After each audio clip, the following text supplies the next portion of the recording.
everyone, I will discuss to you the equality and discrimination. But before that, I would like to introduce myself. I am Giselle Olivares Carlos, and now I will discuss to you the equality and discrimination.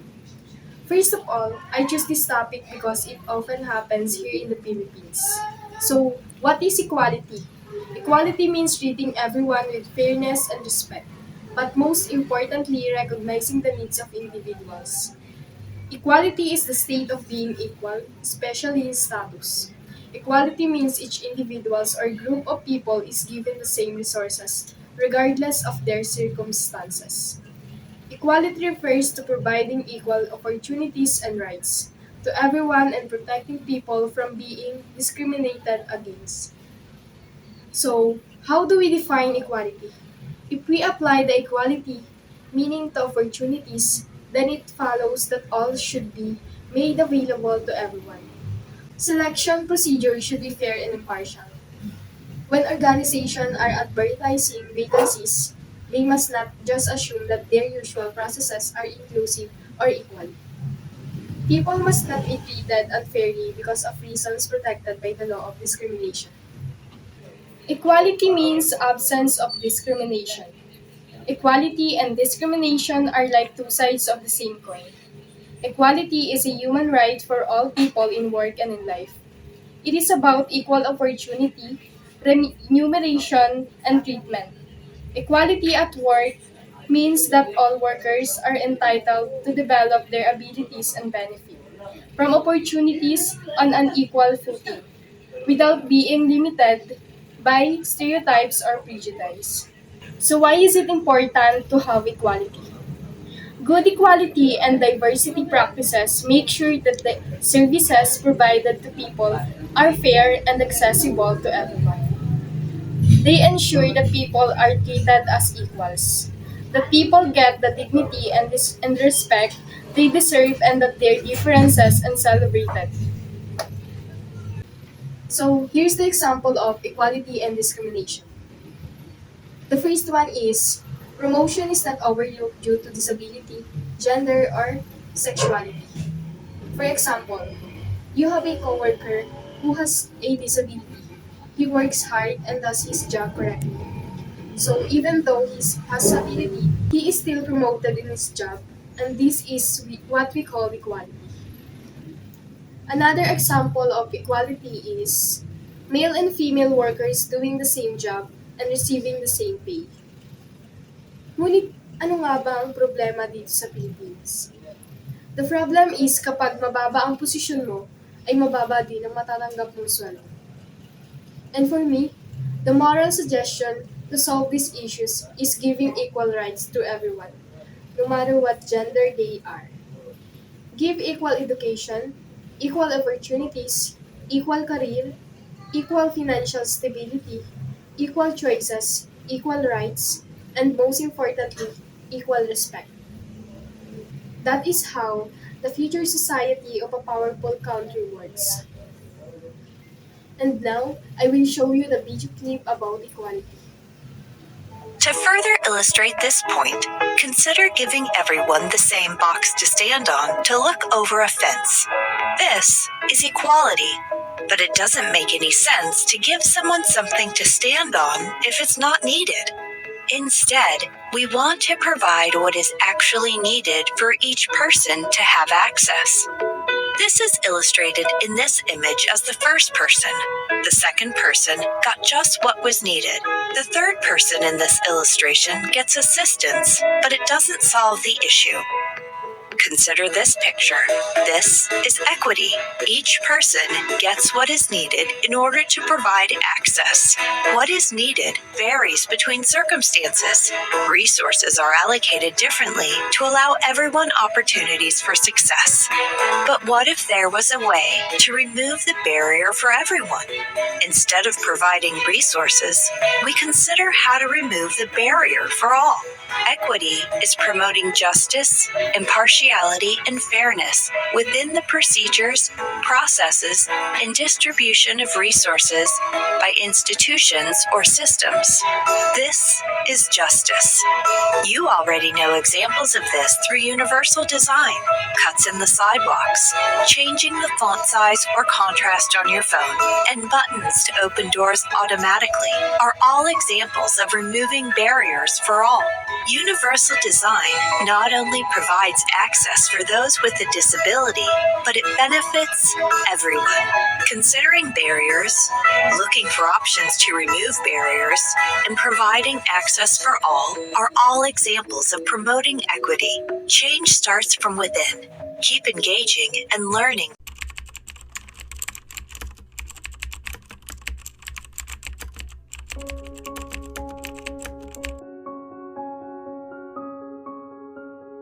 Ang mga tao sa mundo ay puno ng diskriminasyon.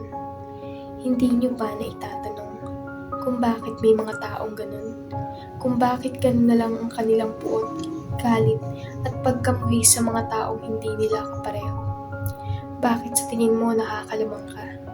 Kung ang kultura mo at kultura niya ay magkaiba. Oo, sa kultura man ay hindi magkapareho. Ngunit pare-pareho lamang tayong isang hamak na tao. Bakit sa tingin niyo nakakalamang kayo? Kung ang isa ay itim at ang isa ay puti. Kung ang isa ay lalaki at ang isa ay babae. Oo, sa lahi at kasarian man ay hindi magkapareho. Ngunit pare-pareho lamang tayong isang hamak na tao. Bakit sa tingin nila nakakalamang sila? Kung ang isa ay tuwid at ang isa ay wakla. Kung ang isa ay Kristiyano at ang isa ay Hudyo. Oo, sa sexualidad at relihiyon man ay hindi magkapareho. Ngunit pare-pareho lamang tayong isang hamak na tao. Kung tayo lang ay matutong munawa, iginagalang ang pananaw at pagkakaiba ng bawat isa. Kung gayon, tiyak na darating ang kapayapaan sa mundo. Lahat ay dapat tratuhin ng pantay. Hindi mahalaga kung ano ang iyong relihiyon o ang iyong kulay. Lahat ay dapat tratuhin ng pantay dahil ang bawat isa ay may karapatan. Karapatan na mabigyan ng pagkakataon na mabuhay ng malaya sa diskriminasyon, sapagkat lahat ay dapat tratuhin ng pantay sa kadahilan ng we are all under the same sky. So, what is discrimination? Discrimination is the unfair treatment of one person or a group of people based on their characteristics, like age, race, religion, gender, disability, and more. Everyone has the right to be treated fairly and respectfully. When someone is being discriminated against, it means they're being treated badly or fairly or unfairly based on the personal characteristics.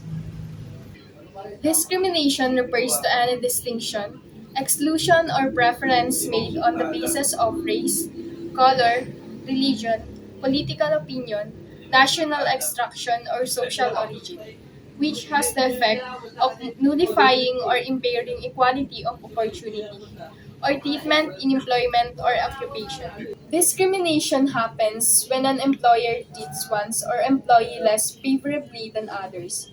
It could mean a female employee being paid less than a male colleague for doing the same job, or an employee from a minority ethnic community being refused the training opportunities offered to other colleagues. Forms of discrimination include disrespectful treatment, hate speech, name calling, verbal abuse, threats or harassment. Discrimination occurring in services may include being excluded from services or receiving insufficient advice and guidance. Experiences of discrimination are known to be connected to the mental and physical health of people who have moved to Finland. Experiences of discrimination increase the likelihood for a poor perception of health, long-term illnesses, and mental health symptoms. Discrimination also harms an individual's self-esteem and causes a feeling inferiority.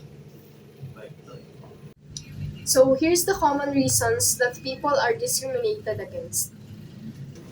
The first one is if they have any kind of disability. For example, you have a coworker who has a disability, but he is good and persistent at work, but he was not promoted because of his disability. The next one is their race. For example, you applied for a job and you are good for pronunciation, but you are seen as slow to act, so you were not hired.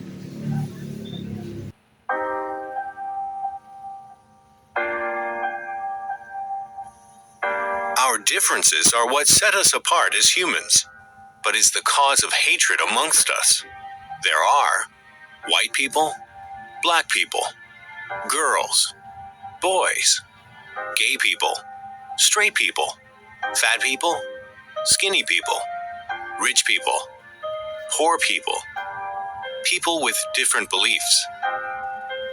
But underneath, we are all the same. No matter who you are, your blood is red just like mine.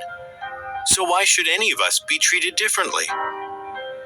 We are world change. If someone discriminates against you because of someone else's protected characteristic, it might still be discrimination. For example, if a social worker treats you unfairly because of your wife and child ethnicity. Another example is discrimination in students. A teacher disciplines or grades students differently based on their race, religion, national origin, or disability.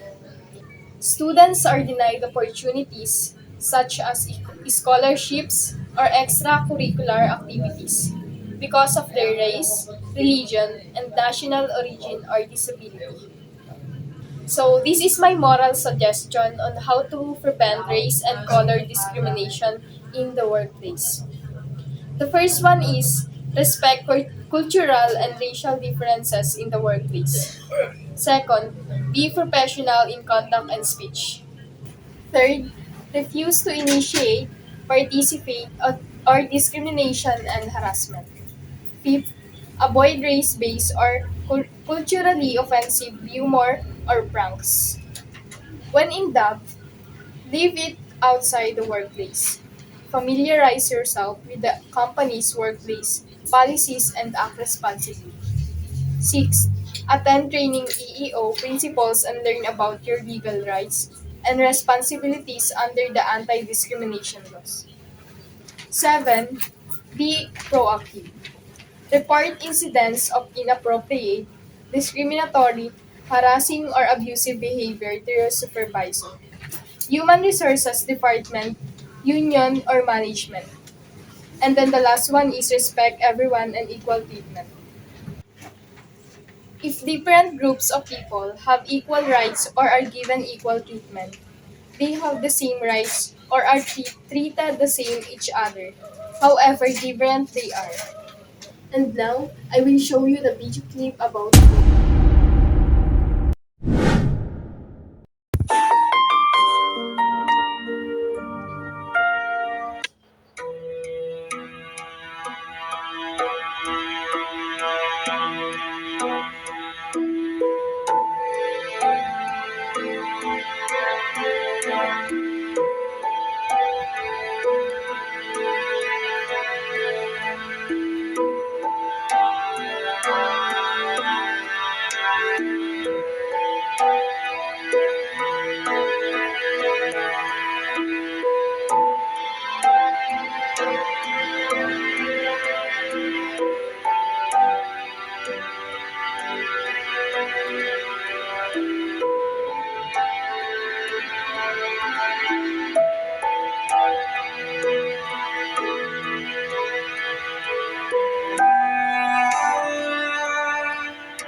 That's all about the equality and discrimination.